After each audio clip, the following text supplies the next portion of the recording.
the broad middle, the people of goodwill in any community, of well-reasoned critical thinkers who are proud of this country and the values for which it stands and honor both it and their faith, that broad middle carried the day, and not those with the loudest, most divisive voices on the margins. So for all of us 300 or so in this room, it was a very good day.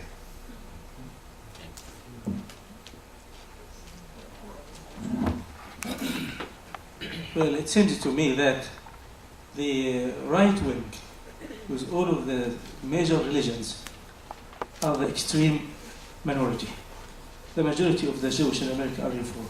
The majority of Muslims in America and worldwide are Reform.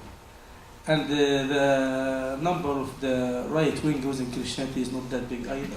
But somehow we allow this small minority to control us.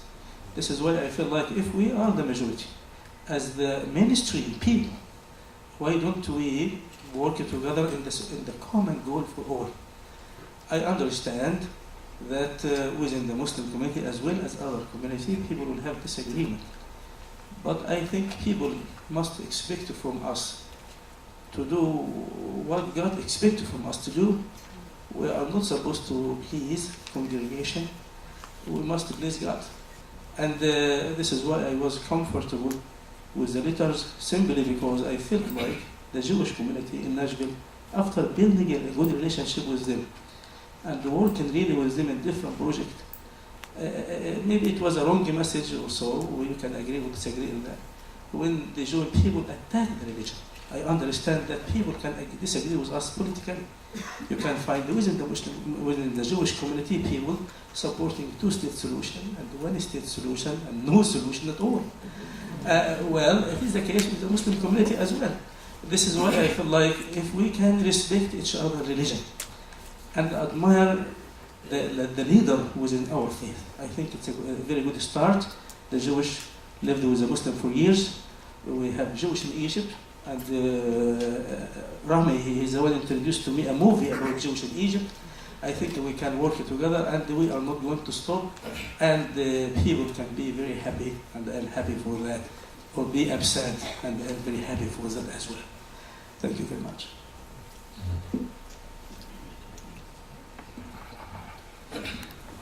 Bismillah ar-Rahman ar-Rahim. All the time my son told me not to speak in English, but this time I will do it. The way that I pronounce some word and the way how I talk, he said, I prefer you are not talking in English, but I don't know, something pushing me to say some words. First, sitting with the 16 people, like my brother said, to bring them and agree with something, that means people can agree. And they can come together and talk together. Whenever you open the conversation, I believe there is a lot of ways we will come together and see the way how we will walk together in that way. And the thing that pushing me as has some knowledge in religion, in my religion, it's the verses of the Quran. What Allah subhanahu wa ta'ala says, إِنَّ الَّذِينَ آمَنُوا وَالَّذِينَ هَادُوا وَالنَّصَارَى وَالصَّابِئِينَ مَنْ آمَنَ بِاللَّهِ وَالْيَوْمِ الْآخِرِ وَعَمِلَ صَالِحًا فَلَهُمْ أَجْرُهُمْ عِنْدَ رَبِّهِمْ وَلَا خَوْفٌ عَلَيْهِمْ وَلَا هُمْ يَحْزَنُونَ.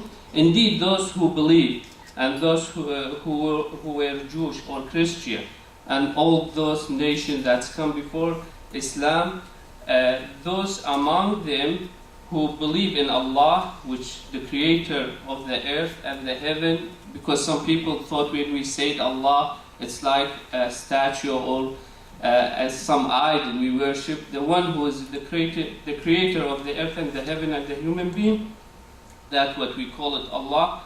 And the last day, which is the day of the judgment, they are and the righteousness, we have their reward with their Lord. That means Allah subhanahu wa ta'ala, our Lord, will reward us for what we did, regardless if you are Muslim, Christian, Jewish, whatever religion and belief you have. If you do the good deeds, you will see it in the day after.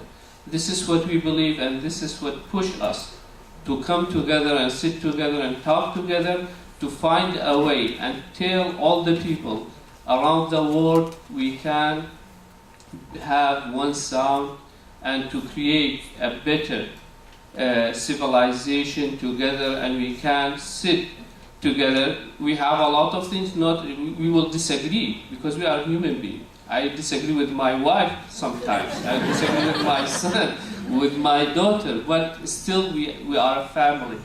And if you just look at it as a big picture, we still the same family, the same belief, the same root.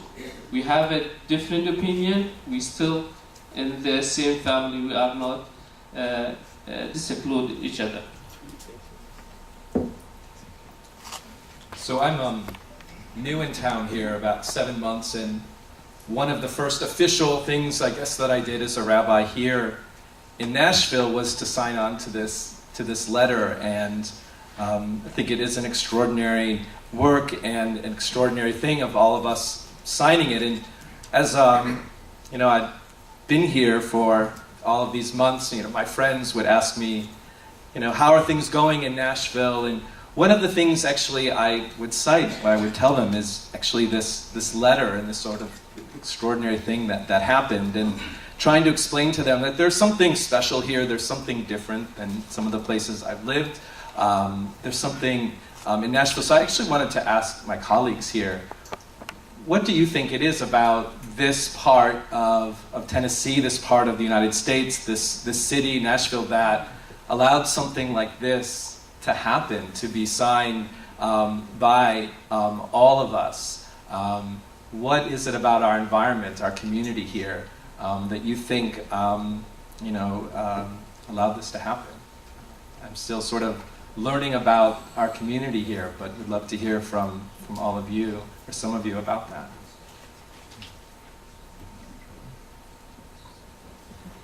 I think we are lucky in Nashville that we have a very faithful community.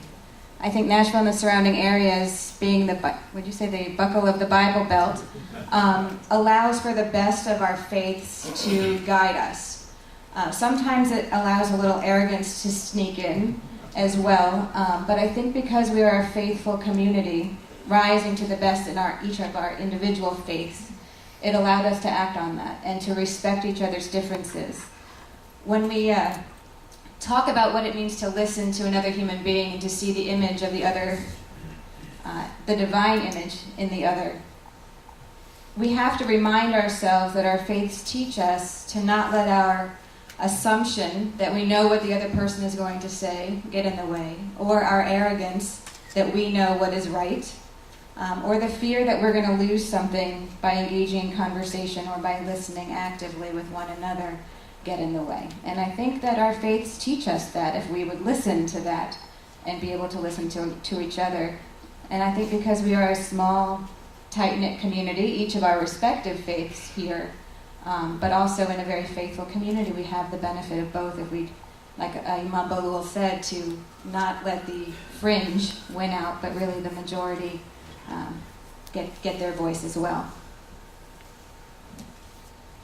Assalamu alaikum, which means may the peace be upon you.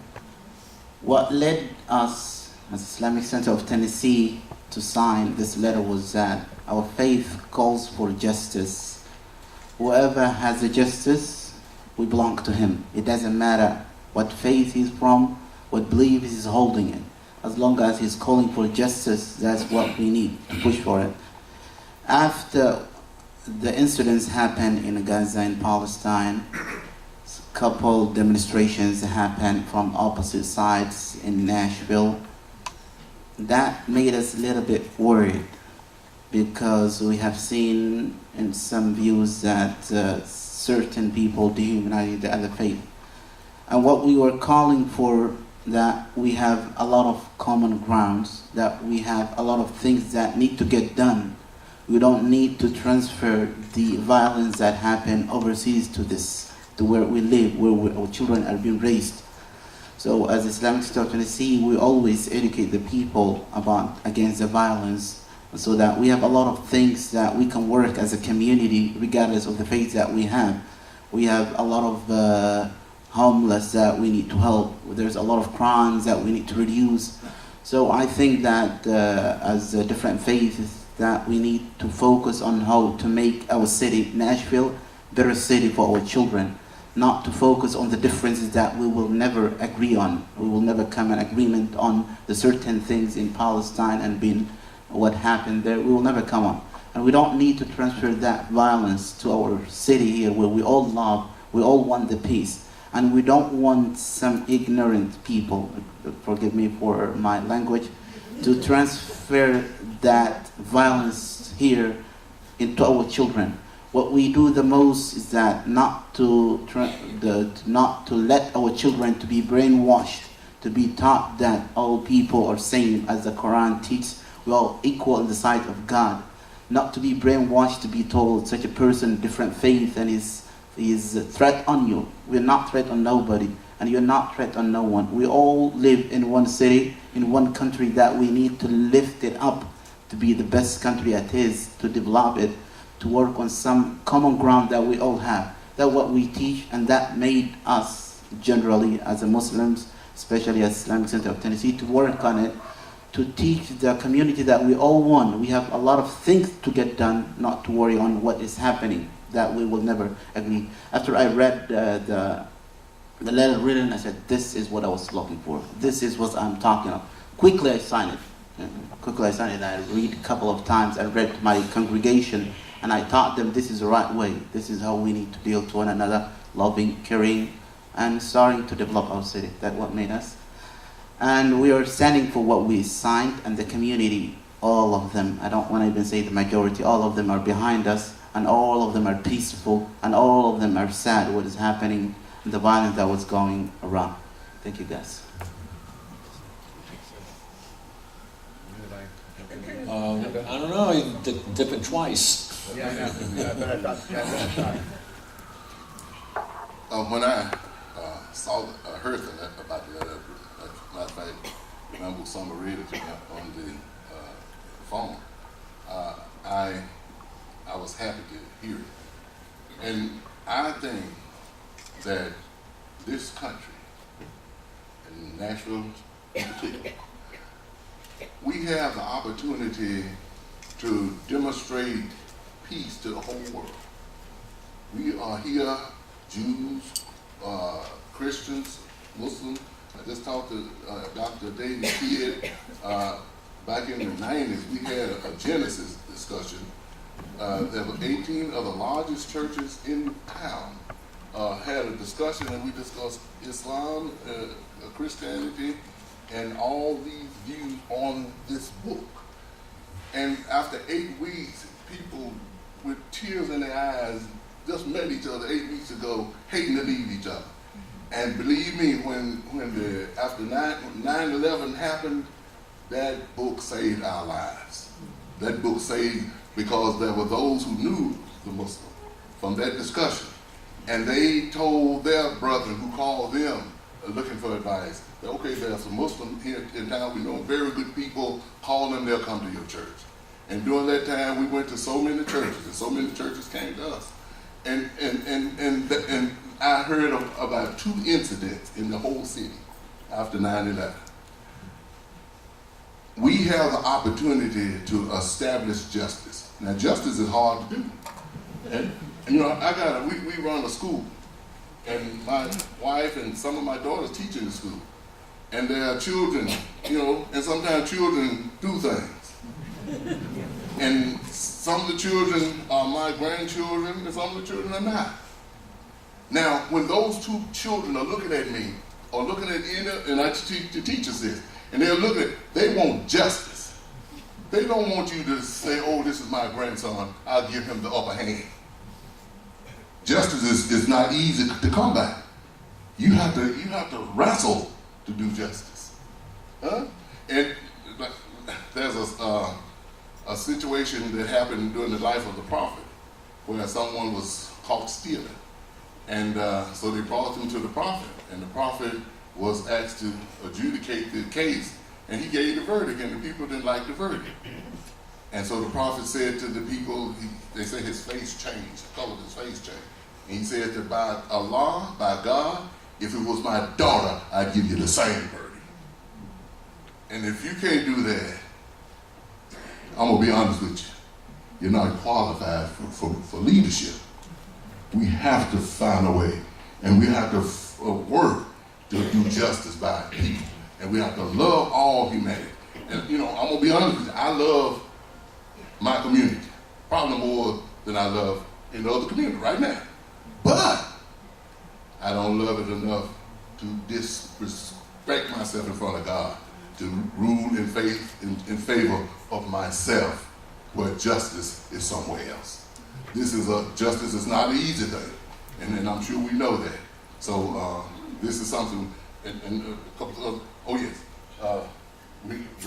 Imam said we don't want to transfer all this bitterness, but we do want to transfer all this peace. We want the peace that we are able to find. Let's work to make sure that the silent majority began to transfer what we know to be right and good, and not let the people on the extreme either side have a upper hand. So before I move over to our Christian clergy, I just wanted to see if Rabbi Kulik or Rabbi Weiss wanted to offer anything to their colleagues.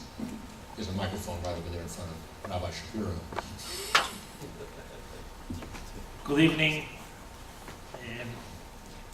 I have a couple of things to say, besides saying yes to what my colleagues and brothers and sisters said. First, maybe it's interesting to remember that today is the 70th anniversary of the liberation of Auschwitz. And that should teach us that we are not so far away from a time where dehumanizing people brought plenty of pain and sorrow and death to the world. That's the first thing. So it's probably coincidence that we are gathering today to celebrate this letter, but should be interesting to connect the dots, and because we know what happens when dehumanizing takes place. That's the first thing. The second thing, one of those people that were liberated from Auschwitz was Primo Levi, an Italian Jew, chemist by training. When he writes about his experiences in Auschwitz, he will remind us that almost as dangerous as it is to face radical evil, it is also very dangerous to remain aside, idle, and not saying anything. So for me, part of the call to action of moments like this is to be able to think on how can we work, because even if only fringes don't want these things from happening, part of our duty and responsibility is to awaken those in the middle, because the silent voice of the majority only serves the will of that minority on the fringes. Already Primo Levi, a witness of the dehumanizing process committed by the Nazis, wrote about that. The last thing, it's about peace. Every time we pray 3 times a day, Jews pray, and we end the Amidah, the central piece of prayer, by saying that the one that makes peace on heaven hopefully will help us make peace here on earth. So the word for heaven in Hebrew, there are a couple of words. One of the words for heaven is Shamayim. And according to one midrash, to one rabbinic explanation, Shamayim is actually the conjunction between Esh, fire, and Mayim, water. So take a look. We say 3 times a day that God makes peace on heaven. What is to make peace on heaven? To make sure that heaven is the result of learning how to mingle Esh, fire, and mine, water. So that is how you make peace. It's not easy, and actually 3 times a day we keep asking God for inspiration so as water and fire in this, our world, could be find a way to sit down together, to agree to disagree, and still create heaven here on earth. Can we make that possible? I don't know, but I choose to remain optimistic. So thank you. So I think the question you originally asked, Erwin, and What was that question? we've all been striving to answer is why we chose to sign this really, I'll echo the words, beautifully written piece. And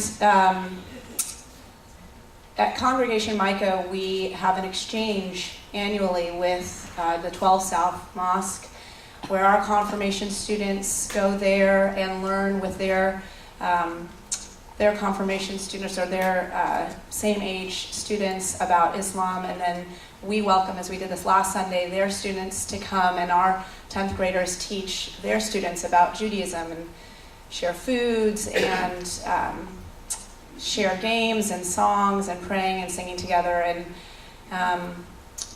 maybe 4 or 5 years ago when this happened, and we always take pictures and videos. It's really a wonderful exchange.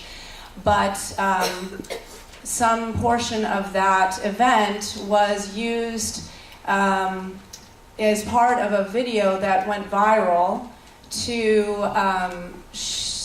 uncover jihadist activities in Middle Tennessee. No, this is true. And at the time, my colleague and husband, Rabbi Philip Rice, and I were in this video, and we were portrayed as being ignorant jihadist supporters. And some 50,000 people watched this video. And it seems ridiculous and laughable, but for many it was real and serious, and we received threats from Jews for our life. And it was probably one of the more frightening moments of my professional career. And so I'll tell you that when this letter came to my inbox, I called Rabbi Shifton one morning and I said, I'm signing, but does it really need to be in the Tennessean? and I really was hesitating because that part of me that went through what was an incredibly traumatic time for my family, I didn't want to go through it again, to be honest. And Mark gave me all the reasons that he gave all of us tonight about why it was really important and okay that this be public and necessary that this be public. And he said, but you need to think about what you want to do. And we hung up. And I really did think about it for quite some time. And I decided that it was okay for a couple of reasons. One, because at the end of the day, as I mentioned to the individual from our own community who funded this video at the time, that I won't be told at all with whom I will spend my time and with whom I will seek peace and with whom I will build bridges, regardless if that's upsetting to them. And I also, more importantly, chose to sign this letter, and I know my husband did as well, because at the end of the day, we wanted to be able to read it to our children and show it to them and say, this is why you're a Jew. Because this is what it means to bring light to the world. Not to hate, but to make friendships. Not to hate, but to build bridges. Not to hate, but to sit and to listen. And I think of Emmanuel Levinas, who wrote and talked about seeing your own face in the face of the other. And my side hobby or love is to be a practitioner of yoga. And it's not a Jewish practice necessarily. But the word that we all share at the end, which is namaste, means that the divine light in me acknowledges, sees, hears, and admires, respects the divine light in you. And that is why I chose to sign this. So now I'm going to turn to the left of the room from where you're sitting and invite, we have one more? Oh, I'm sorry. My name is Ali. I'm not the Imam of Al Faruq Islamic Center on 4th Avenue South. I'm the director. But our Imam is not feeling well tonight, and I'm actually a member with the family of Ibrahim, and every time I came to the meeting. So he requests me to go and sit down in the front line. I don't like always sitting in the front line, but I'm here. And actually, I want to say just a few words. When the Imam came and they make meeting with other Imams, and he told us about this thing, and really, I immediately said, we have to sign it, because our religion as Islam teach us to live peace with the people, peace with your neighbor, whatever they are. I remember I moved to new apartment about 6-7 months ago. All of them, they are non-Muslims, all of them. And I soon I've been there, most of them they're black and white Christians. I remember like I was 1 week, and about 10 o'clock p.m., one of my neighbor knocked my door, and I have nobody coming that time. And when I just see from the door, I said, okay, I open it. I say, how may I help you? She said, I need your help. I never know her, I don't know her name, but I know I'm in A11, she's in A7, and she said, my dog is really very sick and I have no car, I need your help. And I immediately went inside. I said, I'm really sorry because I have to wake up tomorrow early morning. This is my key, go ahead, use my car. And this is my number. If you need anything, just call me. That means our religion teaches us to help. Wherever you are, wherever your color, live peace and love with your neighbors and everybody. And I say again, thank you for all the imams from the masajid and from all Jewish community, and thank you very much. My apologies for overlooking you. Now I'll turn to your left.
Baha'is prayed for unity. The son of the founder of the Baha'i faith offered a prayer for America. And in that prayer, he said, let this American democracy become glorious in spiritual degrees, even as it has aspired to material degrees. So as a Baha'i, I can't help but think that part of that prayer being answered is providing the forum for something like this letter to take place. Because there are a whole lot of countries in this world where it would be unthinkable for the rabbis and the imams to come together and to make an expression like this. I also want to say to Rami, and you know I love you dearly, this is a kumbaya moment. Because kumbaya literally means come by here. It's a prayer. Come by here, Lord. And Baha'is believe that there are spiritual solutions to all of the world's problems, and the only way we're going to solve the problem of bringing about peace and unity is with the help of the Almighty. And doesn't it feel good to be here? Okay, you can do this again. The Family of Abraham events, you can come back. You can come to events at Scarritt-Bennett. You can come to Baha'i events. You don't have to wait for an invitation to meet with someone whose religion is different from yours?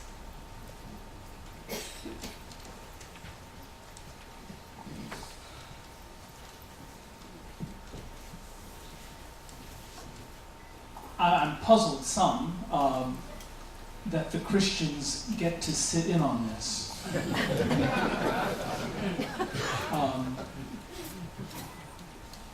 I just mean that from the bottom of my heart, that we have a track record that would, by definition, have to absent us from the discussion or observation. So I take it as a privilege to be invited and am inspired by the work, the hard work that we've heard rehearsed this evening. I'm also a pastor. You've invited a pastor to speak. Always a problem to a certain degree. But I'll say this. I resonated especially with what, I believe I have the name correct, Rabbi Laurie had to say at the end. One of the things that's important in the tradition that sustains me is that we believe we're impoverished. It's not just that we need to get along or somehow that unity is achieved, but in fact we are impoverished without the other. You mentioned, or now I've forgotten whom, someone has mentioned about seeing your face in the face of other. Again, in this tradition, it's in the face of the other that we see Christ. And so in that regard, it seems to me the fundamental imperative for Christians with respect to interfaith dialogue is to know the particulars of your faith, to embrace them and understand that drives you, it forces you, it requires of you to stand with and walk with and struggle with the other. One other just small observation, and I again hesitate to say this in some ways, but as a member of a faith tradition where the primary figure suffered and was killed at the hands of state-sponsored violence, I'm always hesitant to embrace the dominant state view or milieu, even democracy somehow, as the motivating component for unity and understanding. I think for the Christian, the motivating component must come from the fundamental tenets of the faith. And I hear that coming through, but occasionally tinged with, I think, a kind of doff of the hat to democracy that I think can be troublesome.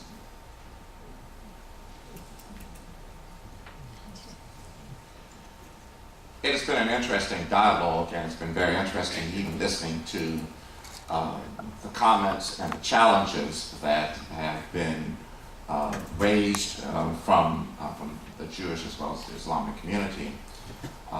But it's also been interesting from the perspective that all faith communities, and even within the faith communities, there have been issues. I am a Baptist.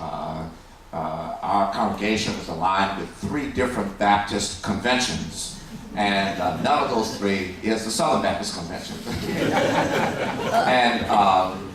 and part of that is because of the fact that wherever there are differing opinions and different perspectives of our understanding of God and what God is telling us, there are those kinds of issues. And so it does not surprise that there are those tensions and there are those concerns, because it happens beyond a particular faith as well as within a particular faith. And those kinds of concerns are normal, happen often, particularly with those things that we're very passionate about. And religion is one of those things that we're very passionate about. Perhaps part of what caused the adage to say that a couple of things you never talk about is religion and politics. And because of the fact that people are very passionate about it, And yet we have embarked upon and continue to embark upon the fact that we have to talk about it. The world is not as expansive as it used to be, and therefore people can stay in their own corners and do their own thing, and as long as they didn't interfere with the corners of other places and other people, and then everybody's happy and everybody can go about their own way. But because of the fact we've all become so global in what we do, we have to have these kinds of dialogue. I do hear the repeat refrain about peace and trying to find that common ground of peace. Within the Christian faith, among the things that we teach even more so of it, is not even the whole level of peace as it is the whole understanding of love, which perhaps is even more elusive than peace. Because when you find a genuine foundation of love, then love is the thing that will that can be a greater sense of unifying, a greater way of unifying people. Within the Christian Bible, there's a passage of scripture that says, perfect love casts out fear. Thus is to suggest that when there is fear, there may be that lack of love. So we may have to ask ourselves the question, is there really a common ground of love that will allow us to expand, to address other kinds of issues and other things, and still does not deny where we are in terms of our own faith journeys and where we are in terms of trying to seek and understand what God's will, our understanding of God's will is for our lives.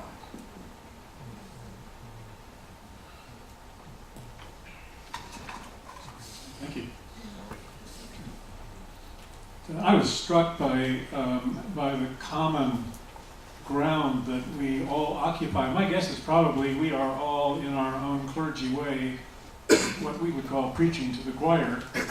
I doubt if there are many people here who are on wild rants against other faiths, and most of us believe that there's a great importance that arises out of the ground of our faith that requires of us reaching out across every divide, every distance, every difference, and self-giving in a way that enhances the well-being and the humanity of the other person who's a child of God.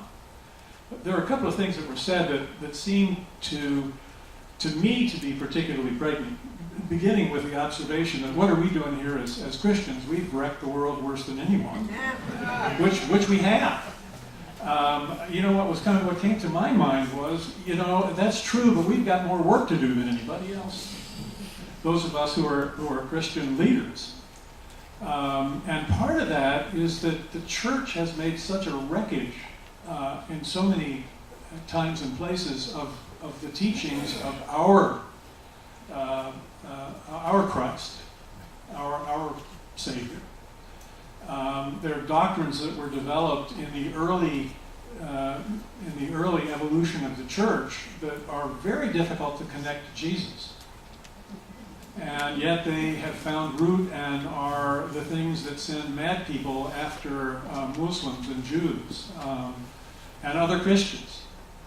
I would like to share with you, for instance, a number of you made the point that God, for Allah, recognizes and embraces those who work for a just world, peaceful world, who care for one another. The Christians have a way of spiritualizing everything.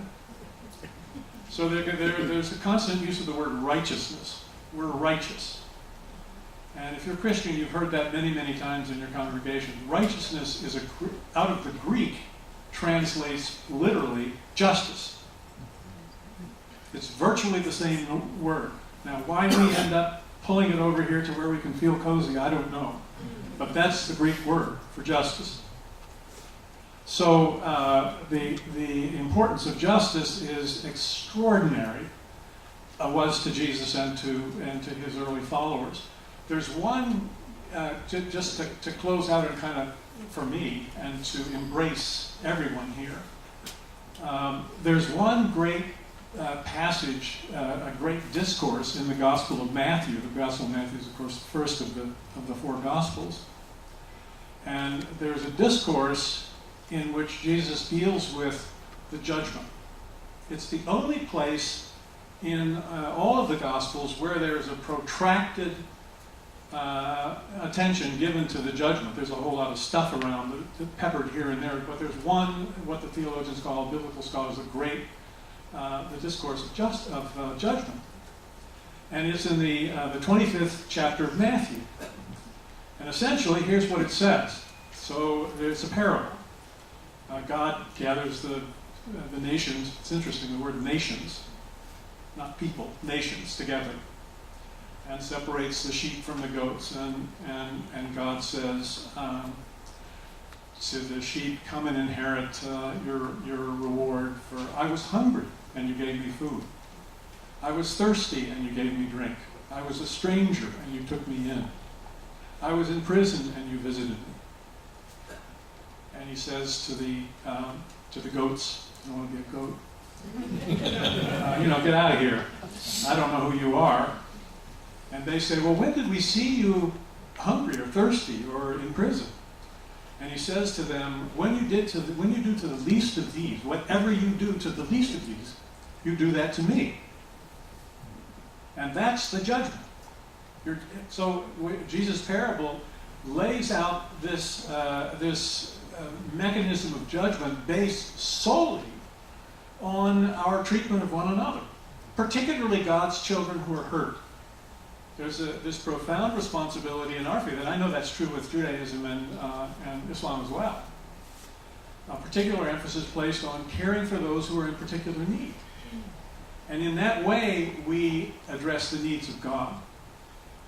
Because we're reaching out to care for the needs of God's children. There's nothing there about faith. There's nothing there. There's not one word about what you have to believe. And there's every reason, I think, there's some biblical scholars who would disagree, but I think that the prevailing view among biblical scholars today is that Jesus was very light on this doctrinal stuff. That develops with time, with a later Gospel of John, a theological gospel, and with the thinking of Paul. I'm not dismissing that. Please don't misunderstand me. I don't want to get shot before I get back to the back door. But I do think the importance of loving one another, not of building a world of justice, this kingdom of God where we are truly brothers and sisters because we have the same Father God, is our job. And I think it's the job of all the Abrahamic faith, and I think that's why we're here. I'm really grateful to be able to be here for the Christian faith. Thank you all for coming, and all my wonderful brothers and sisters here. So now we're going to move to some reflections on more recent events. And if you have any questions, please write them on the card that you have and raise your hand, and someone will retrieve those. But as we all know, there were horrific events in Paris with the attacks on the satirical newspaper Charlie Hebdo, the attack at the kosher grocery, and then locally, Professor Carol Swain from Vanderbilt wrote an op-ed that was printed in the Tennessean that questioned the legitimacy of Islam as a religion. And so now I'd like to do is to invite all of our clergy, to the right and to the left of me, to engage in conversation about your observations about what you take away from that in the context of the letter that was signed and authored last August. If I may, I'd like to begin this. A couple of years ago, as part of I would say some deep reflection and soul searching, we decided at the temple that it was important to respond not only to extremists, so to speak, on the other side, but to respond specifically to extremists within our own faith right here.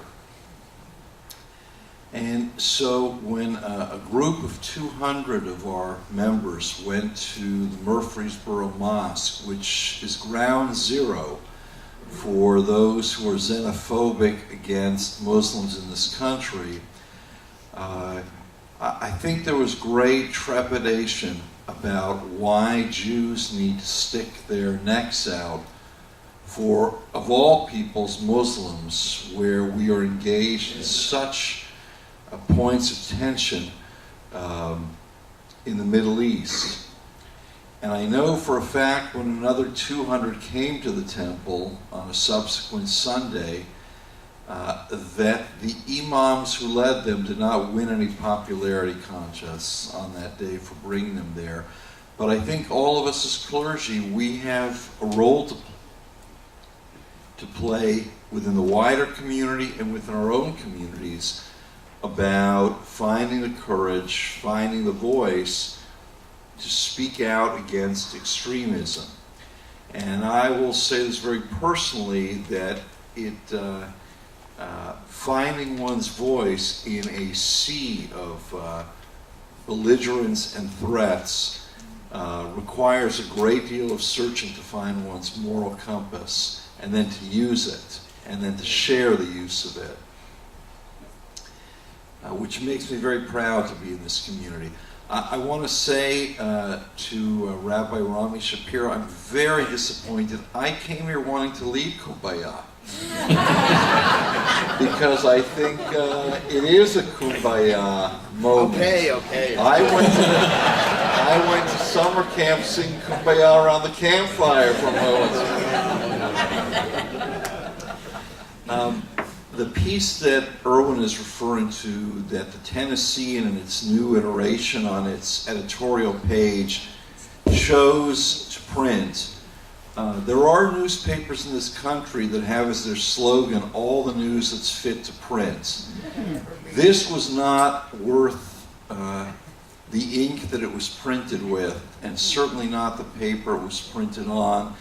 And when you think about those giants who inspired courage in this community, like Mr. Siegenthaler of blessed memory, it's hard to believe he would have ever have allowed this to be printed on a page of his newspaper, even though people have the right to believe what they believe in.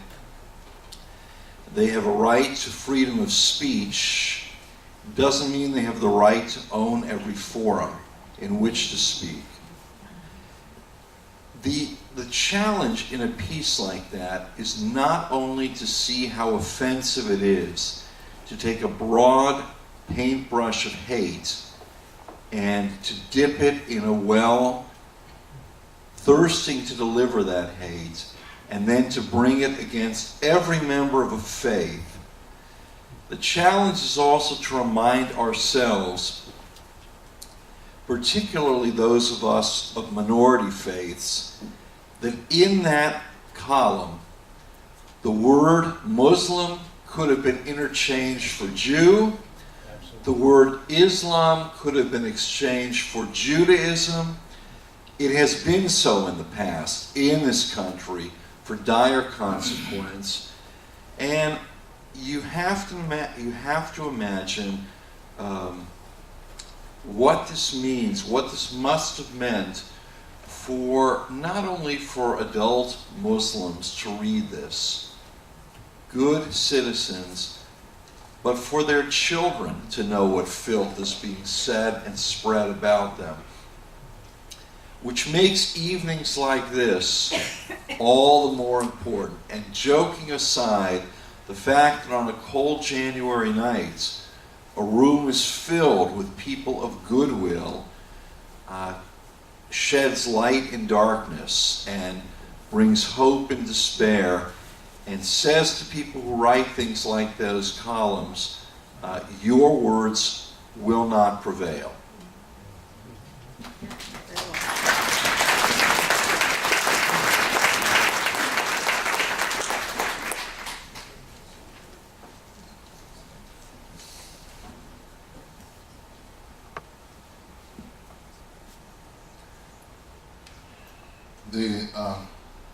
I was concerned about the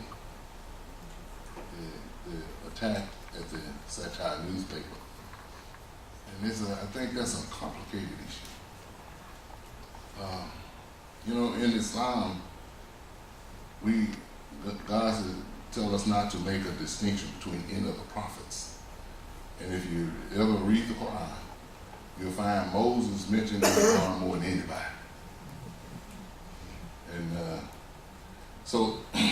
And Muhammad is Qutb al-Nabi.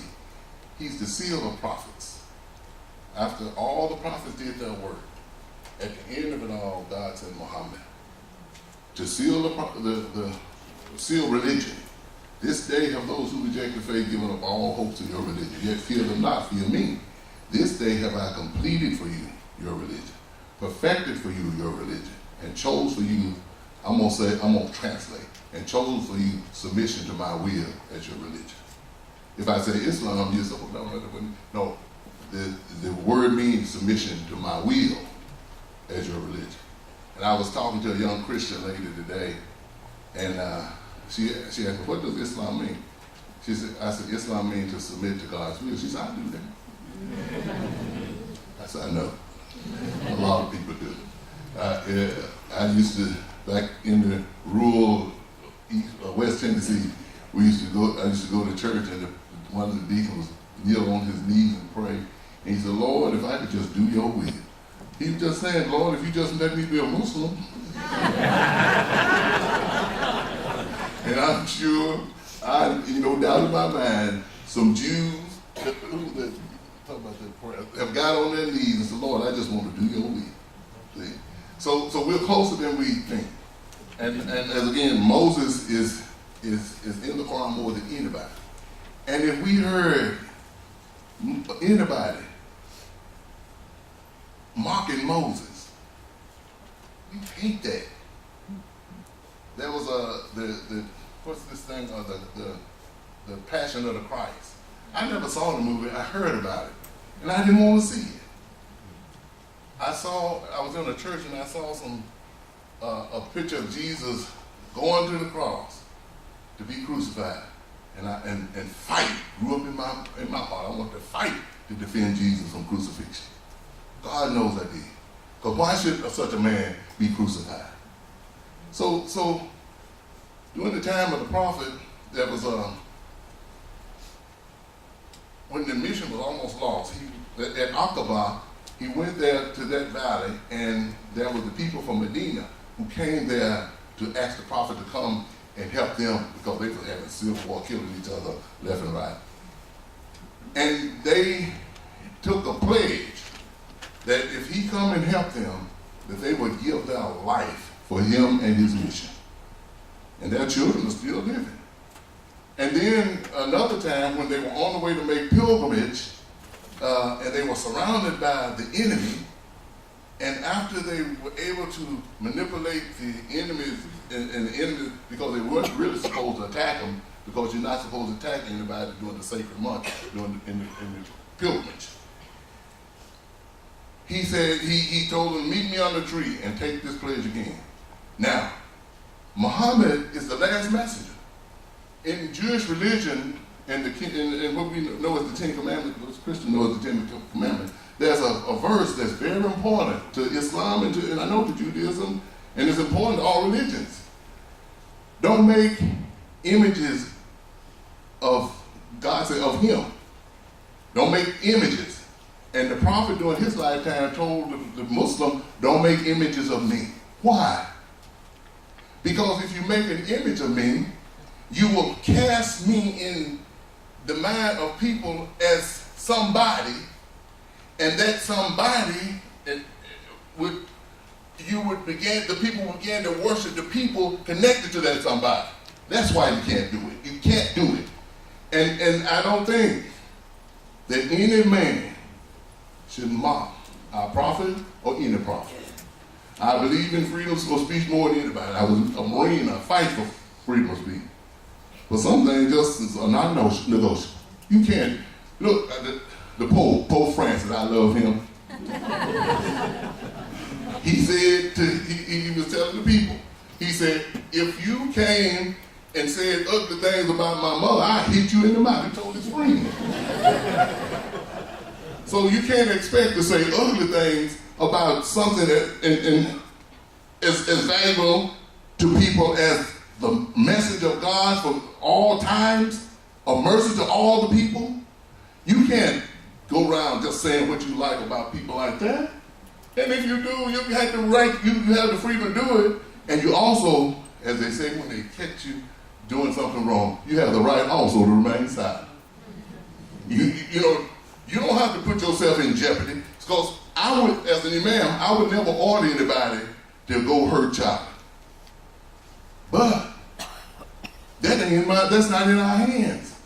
God used, and it's good to have the Jewish community here, because they can identify with a lot of stuff. This is in the Quran also. Anyway, God used the enemies sometimes to chastise the righteous, right? He used the enemies of righteousness sometimes to chastise the righteous when the righteous break the covenant. We know that. So we can't, again, I would never have ordered that. But by the same token, I don't know why there's the need to show the world, yeah, I said what I like. Don't come talk to me and the Pope, we together. Yeah, only for a little while. All right. So, let's just take that up a little bit. I understand that it's offensive to you to make fun of the prophet, peace be upon him. A lot of us can get offended by a lot of things, and I'm with you until you say but. Because when you say but, what I'm hearing is they got what they deserved. They should have known that was going to happen. And I believe that we are in a global battle. It's not a battle between Islam and the West. That's a stupid idea. But it is a battle against the illiberal against the liberal. Someone who can be, I am outraged by your stupid magazine, and I won't buy it, and I'm going to fight it in court or whatever I want to do, but we don't kill each other over it. That was the whole purpose of this letter. The guys who went and killed the people at Charlie Hebdo, and the guy who went and shot the people in the kosher bakery, they were demonizing the other, and there is no but there. And that we have to, I mean, we didn't, but you did. You know, Rabbi Rice stood on, she got the threatening letters because she wouldn't do the demonization. We have to be very, very careful of what's going on. And it's not just, this Charlie Hebdo. That's what we're all looking at, because those, I don't want to overstate it, but those people were white. At the same time as Charlie Hebdo, Boko Haram killed 2,000 Muslims in Nigeria, and no one's going, Je suis Nigerian, right? So where is that? Where's our outrage over that? And it's, I mean, the battle that's going on is a battle between, I think, liberalism and illiberalism. And I'm a liberal. We have to stand on the side of liberalism, but that means we have to be very careful what we excuse. And I'm not saying you're excusing violence, but we have to be very careful, how our language goes. And then just one last thing. So we had this letter in the Tennessean. I don't know this woman. I read the letter, and it was as hate-filled as you might think it was. I read it as more fearful. She was scared to death, and some of the people I know who are the real Islamophobes and xenophobic, these are people who are frightened to death about anything that isn't the way it was before, they heard about Islam or whatever it was. And these were the same people that were afraid when black people wanted to eat downtown at Woolworths, and these were the same people who were afraid when the Jews came to town. I mean, this is just people who are afraid, and that fear causes them to say and do hateful things. But there's a bigger conflict, and I don't know how. I'd love to hear how the imams deal with this, because you have kids. I mean, I watch a lot of television. I used to teach religion and pop culture at MTSU, and it's hard to watch NCIS, and the three of those, and all these different shows on TV, where the bad guy is so often a Muslim. It's all about terror. That's the easy thing. Every community, I guess, every culture needs its enemy, and that's our enemy now in our pop culture. And we have got to be so resistant to that, because it just gets into your mindset that, oh yeah, I saw it on TV, and the good guys were fighting the bad guys, and there's not a Muslim good guy, and maybe I'm missing something, but I don't see any show with a Muslim good guy, but there are lots of Muslim bad guys. The only exception I can think of is the movie The Siege with Bruce Willis and Tony Shalhoub, where Tony Shalhoub is an Arab guy who works for the FBI, and the people of America or New York becomes so frightened, they round up all the Muslims, like we rounded up all the Japanese, and they put them in a big camp. And the only person who, in the movie, had some sensitivity, because they showed you Tony Shalhoub, who's an FBI agent, and they round up his son, and he's trying to get him out, and there's some real honest dialogue about what happens when we become so afraid of the other. And that's something we really have to watch out for. And I don't know you other gentlemen, but I know Sheikh Osama, and I worry, wherever he went. Oh, he had to go. So I worry about his kids. You know, what did they, when they go to school, and all their friends have been watching these shows, and here comes the Muslim kid, and the only thing we have in our culture is Muslim equals terrorist. It's got to be really scary to me, to them. I just wanted to put that out there. If I would comment, what happened in Paris was horrible and inhumane and un-Islamic.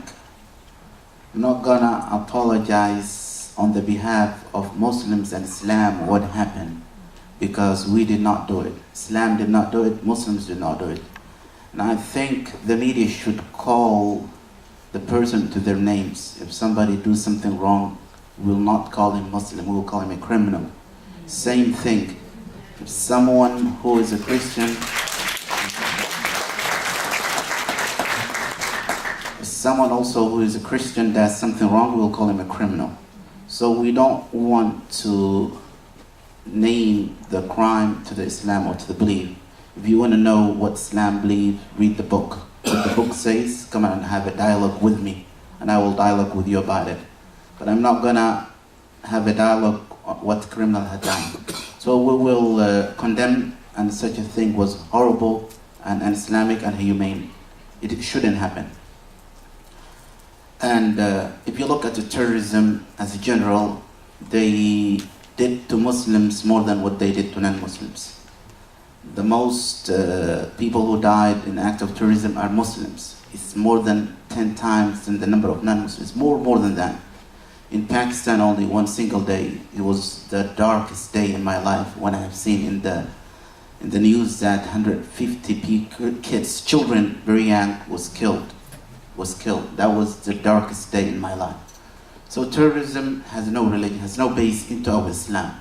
I don't believe the word Muslim terrorist or Islamic terrorism, because we don't have, Islam is a mercy and a peace. We don't have, these two words cannot go together.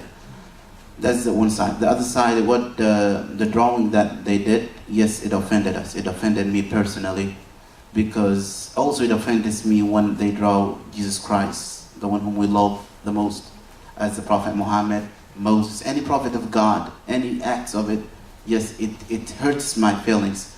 That would not lead me for violence. For example, if somebody says to me a word which make me offended, would not lead me to take out my gun and shoot him.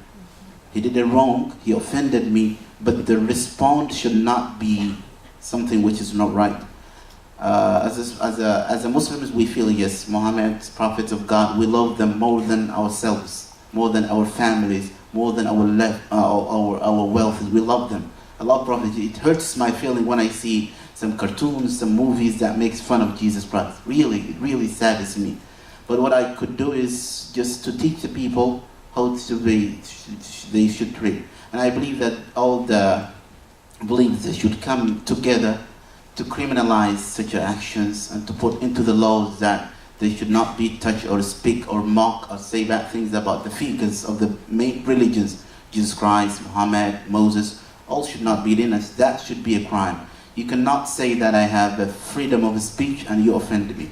That's offending me. That's not right, and something has to get done, and we need to come together in order to solve such a things. As locally, we started this month, all of our speeches until the end of the month will be about that incident and how we should react. See, what happened was that this magazine was looking for fame. They published 60,000 since they started. But after the incident happened, in 1 week, the first week, they did the same cartoons or worse cartoons than that, and they sold 5 million. So 5 million copies. As the Muslims, what did you do? We just gave them fame, we just gave them money. We should ignore them. The Prophet was mocked when he was alive. They said everything. They stoned him until his feet was filled with the blood. They did everything to him, but he was pardoning and forgiving. So the best response would be to ignore them, not to give them fame, and just to educate the community how we should look at the figures of the gods, starting from Jesus Christ. Whenever we say as a Muslim Jesus Christ, we are required to say, may the peace be upon him. We love him. If we don't believe in Jesus Christ, I'm not going to be a Muslim. If I say I don't believe in Jesus Christ, that means I'm not a Muslim. Well, I do believe all of the messengers of God. When they made a movie about Noah, I think it was 6, 7, it offended me. It offended me. I didn't like to watch it. Even I suggested to be banned, like such a movie. Same thing, whenever you offend any religion, any figure that people get offended from it, then you cross the line. There is a line drawn between right and wrong. There is a line drawn between freedom of religion, or between freedom of choice, or between offending the people. So I think the community has to come together to criminalize such things and work together to teach what we have. I'm not going to say teach what you don't have. I read most of the main religions. All they call for peace, all they call for love and caring. That's what we need to teach. And we need to protect our kids. That's what we do, locally, to protect our kids to be brainwashed. Some people online, they just put some, there's a gang style pictures, killing, all that, and online that encourage the kids who are very young, 15, 16, they like having gun, they like feeding on the power. We need to teach them this is not inhumane, this is not Islamic, this is not human. That's what we need to do and focus on what we have as a common, all of it. Thank you guys for coming tonight. I think that I agree. And as one of the panel had mentioned the importance of all of us speaking up, taking a position and being vocal about these issues. I don't know whether you saw it or not. There was a great response to Swain's article in the Tennessean by Daniel Horowitz. Maybe Daniel Horowitz is here. Yeah, it's a great response. Apparently, he's a member of the Temple Synagogue, and he ends his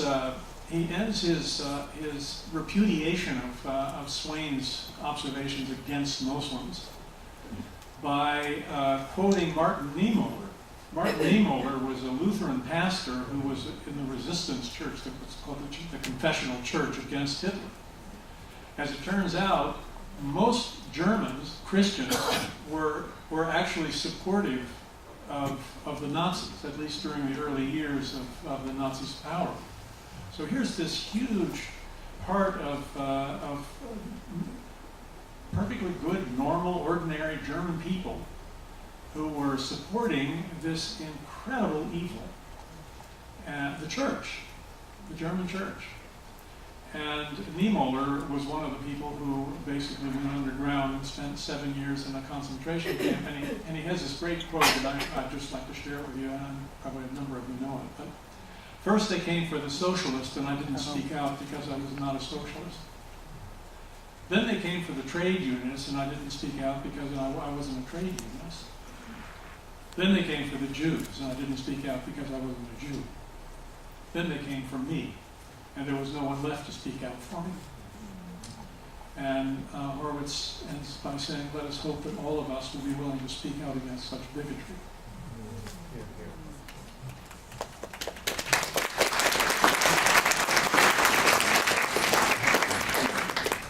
One of my sons, his name Ammar, and I have a story for that name. One of the prophet companion, one of the closest one to him, his name was Ammar. They killed, the non-believer killed his mother and father in front of him, just to say some bad words about what he believed and about the prophet. And in the end, he started to say whatever the non-believer asked him. And he get mad. And when They left him, he went to the Prophet and he said, "Oh Prophet, I'm ashamed to look at you because I see some word about you." He said, "Why you say that?" He said, "Because they torturing me and I didn't have any other choice just to say that to save my life because I see my mother and my father, they died because of that." He said, "If they came back, do it again. Do it again." And also in the holy book, the Quran, Allah subhanahu wa ta'ala says, وَإِذَا خَاطَبَهُمُ الْجَاهِلُونَ قَالُوا سَلَامًا. If some ignorant people that he don't have the knowledge about any person and he start to talk about him in any way, just say peace. That means I will leave you with peace. I don't have anything to argue with you because you are not in that level to have a conversation and a dialogue with you. When you come to and reach that point, then I will come and sit with you and talk. This is what our religion taught us to do. Otherwise, the people what they are doing because they are ignorant with their religion or what they believe, that's the reason they come to that side. So I want to put that. I'm going to take point of privilege here. It turns out most of the questions that were asked have been answered in the course of what we just heard. Clergy tend to be pressured sometimes and responded to many of the things that we were concerned about.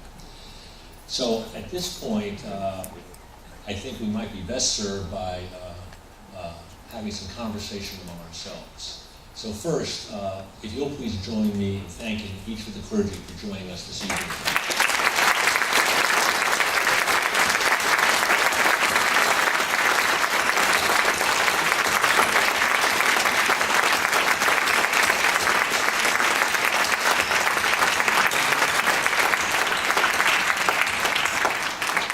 The members of the family of Abraham encourage you through your own faith community and civic organizations to which you belong to involve yourself in meaningful interreligious cross-cultural engagement as a vehicle through which to effect social change.